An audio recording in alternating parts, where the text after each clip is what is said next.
60% des Français disaient que le travail était très important en 1990. On a refait la même étude en 2022 et l'étude dit qu'il est très important que pour 24% des Français. Je m'appelle Jasmine Manet, j'ai 27 ans et je suis la directrice générale d'une association qui s'appelle Youth Forever, qui est à la fois un observatoire du rapport au travail des jeunes générations, mais aussi un acteur de plaidoyer très fort sur l'intergénérationnel au service des transitions. Pour tellement de raisons, et encore c'est moins dur en 2024 probablement qu'en 2020-2022. En fait, ça dépend toujours de quel jeune on parle, et c'est un des angles morts les plus forts sur le sujet jeunesse, c'est qu'en fait c'est un mot au pluriel et qu'il y a une énorme hétérogénéité au sein de la jeunesse. Et d'ailleurs, on parle beaucoup de génération. Une génération, c'est une cohorte d'âge qui a été façonnée par son époque. Et pour la génération Z, en l'occurrence, c'est quand même un contexte très particulier dans lequel elle fait ses premiers pas dans la vie active, dans la vie d'adulte. Donc c'est Covid d'abord, des crises qui ponctuent notre quotidien, géopolitique en ce moment très fortement, mais globalement une crise inflationniste, des difficultés à finir ses fins de mois, à payer un loyer, à acheter un logement, à faire toutes ces étapes-là. Mais il y a aussi plein de sources d'optimisme de jeunes qui sont pas des victimes en fait, qui pour beaucoup sont résilients, pragmatiques, ont envie d'avancer, s'engagent malgré la réputation qu'ils ont. Donc j'ai pas envie de dire que c'est dur d'être jeune parce que ce serait toujours dur d'être jeune à partir du moment où on commence sa vie. En tout cas, on lit les médias et on pourrait le croire. Les jeunes sont fainéants, ils sont flemmards, ils ont un poil dans la main, ils sont enfants rois. Et donc, dans le rapport au travail, forcément, on va le retrouver. Ce qui perturbe, c'est à quel point, entre guillemets, la jeunesse est intransigeante ou a des attentes non négociables, presque normales. Un des points qui revient beaucoup, par exemple, c'est le rapport au télétravail. Ou les horaires plus globalement. C'est non négociable que mon contrat dit que je finis à 17h, à 17h06, je ne serai plus là. Ce qui paraît impensable pour ceux qui travaillent depuis déjà plusieurs années. Et donc je pense pas qu'ils veulent plus travailler, puisque les études montrent aussi le contraire. Que le travail reste le premier levier d'impact, que pour une majorité d'entre eux, travailler reste l'objectif numéro 1 et le salaire reste parmi les premiers critères, les premières attentes vis-à-vis d'un travail. Certes, il n'est plus au centre de la vie. Ça ne veut pas dire qu'il n'existe plus. Je pense qu'il est juste au sein d'un mélange de choses qui composent nos vies.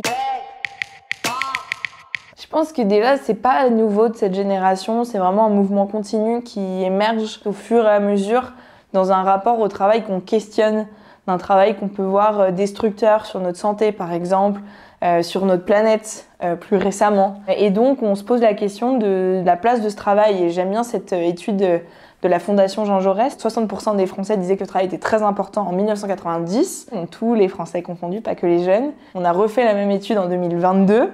Et l'étude dit qu'il est très important que pour 24% des Français. C'est intergénérationnel à chaque fois. Donc les jeunes, c'est simplement plus fort. C'est plus fort, c'est comme une loupe en fait sur le reste de la société. Ce qui se passe chez les jeunes, ça nous en dit long sur ce qui va se passer ou ce qui se passe chez les autres. Et donc cette quête de sens, elle est assez évidente dans ce nouveau rapport au travail parce qu'il faut être utile en fait. C'est presque un peu la suite logique de mouvements qu'on avait déjà observés depuis quelques années. Il y a toujours eu un clash, les jeunes, les vieux, et ça s'est amplifié depuis 1968, où il y a eu une catégorie jeunesse à part, avec sa musique à part. Enfin, il y a plein d'éléments culturels aussi qui vont dans ce sens. Je pense que n'importe quelle personne peut raconter, en étant jeune, avoir souffert de cette fracture générationnelle. Il n'y a rien de nouveau dans l'époque contemporaine, si ce n'est qu'il y a les réseaux sociaux en plus pour amplifier. Néanmoins, quand on creuse un petit peu, et d'ailleurs on a fait une étude Youth Forever qui s'appelle Jeune con, le vieux fou, sur l'intergénérationnel pour essayer d'un peu de creuser ce phénomène en entreprise. Et en fait, ce qu'on a vu, c'est que la fracture existe d'un point de vue émotionnel, dans les attentes, dans le rapport au travail, dans les horaires, dans plein de choses du quotidien où on ne se comprend pas, on n'arrive pas à briser la glace, à travailler ensemble en fait. Néanmoins, quand on pose la question, toute génération confondue, des combats prioritaires, des choses qui sont importantes dans sa vie, en fait, on est tous d'accord. C'est juste peut-être pas dans le même ordre, c'est peut-être pour certains le climat avant et l'éducation après, mais les deux figurent dans la liste.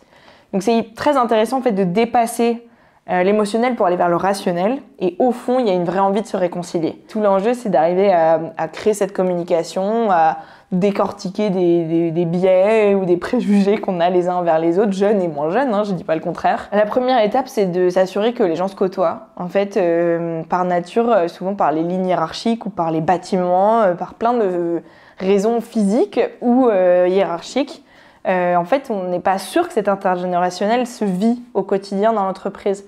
J'ai eu une fois une anecdote d'une jeune qu'on avait eue dans un atelier qui me racontait « mais moi je sais même pas où ils sont les vieux ». Mais en fait, ça s'expliquait parce que c'était pas le même bureau pour les juniors que pour les dirigeants, entre guillemets, et donc ils ne se croisaient jamais.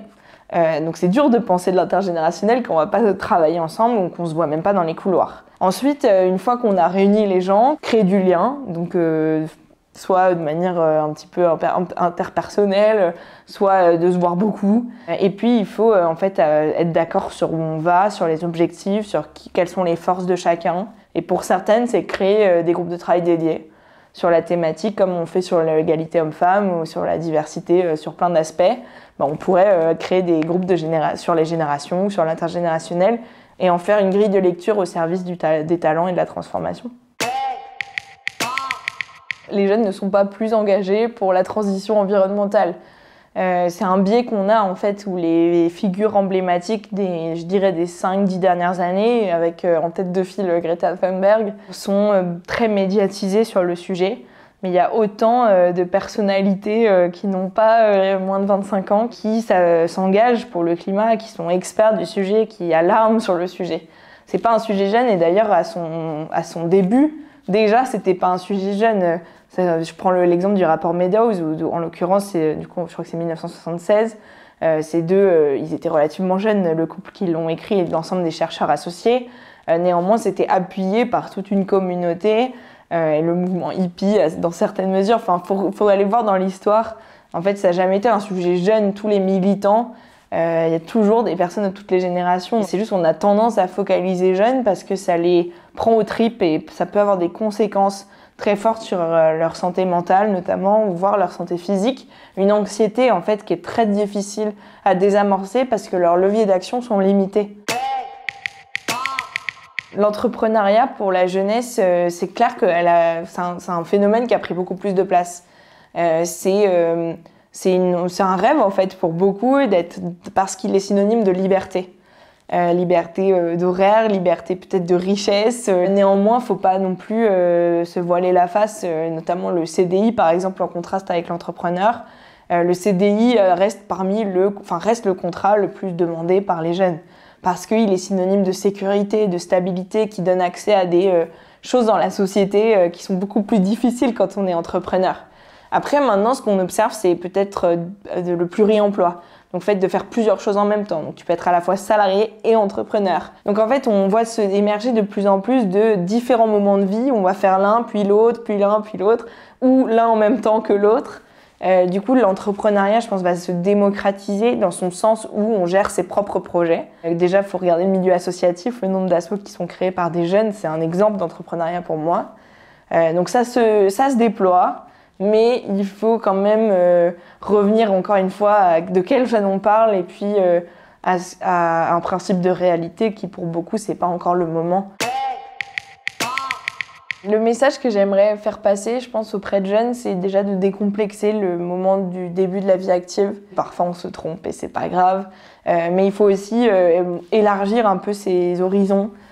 Qu'il y a plein de métiers qu'on connaît pas, d'endroits qu'on connaît pas, dans lesquels on pourrait adorer en fait travailler. Et pour tous ceux qui regardent la jeunesse ou qui ne la comprennent pas, notamment je pense à des employeurs ou au département ressources humaines avec qui je travaille beaucoup, pour ceux qui vont dans le bon sens, je tiens qu'à vous féliciter, vous encourager. Et pour tous ceux qui ne comprennent pas, qui sont frustrés, en fait j'aurais tendance à dire de les rencontrer, tout simplement, d'aller poser des questions, d'écouter vraiment ce qui se cache derrière les revendications, les attentes, et puis toujours d'avoir en tête que la jeunesse est plurielle et qu'on ne peut pas confondre jeunes avec ses enfants ou ceux qu'on voit dans les médias, ou avec ses alternants, ses stagiaires, les gens qu'on a autour de nous, et d'ouvrir un petit peu les perspectives sur le sujet.